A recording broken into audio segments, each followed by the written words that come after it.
Hey guys, so my clinical pattern is lateral ankle sprain, and that is a stretched or torn ligament at the lateral ankle.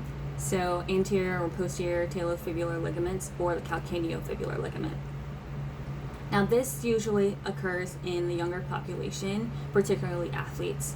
And as far as gender goes, it's usually teenage males and then females over 30. Now, the outcome tool that's typically used is the foot and ankle ability measure or the lower extremity functional scale. So this usually happens because of some athletic event. So typically landing the wrong way or stepping into a hole or an uneven surface. Now, the aggravating factors for this injury is any weight-bearing activity, and then easing factors usually rest and ice. Now, the symptoms are typically best in the morning, and then they get progressively worse throughout the day, especially with activity. Now, for the physical exam, there aren't any precautions or contraindications, so you can proceed with all of the parts of the exam.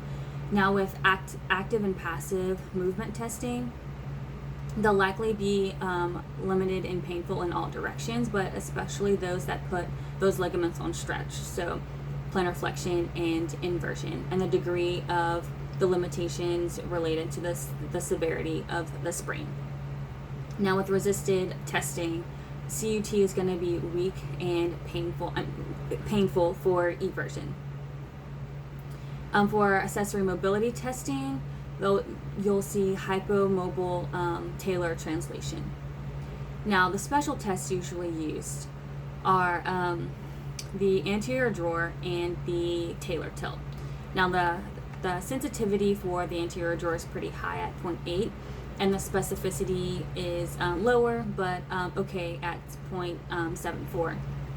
Now, the talar tilt specificity is pretty low, but it has low sensitivity, high specificity, and they both have pretty poor likelihood ratios for both positive and negative. Now, upon palpation, you'll find tenderness at the lateral malleolus, and then on whatever ligament is involved in the sprain, and sometimes even fibularis longus and brevis if they've been injured too. Now, a differential diagnosis would be for ankle and foot fracture, because they would have some of the same symptoms.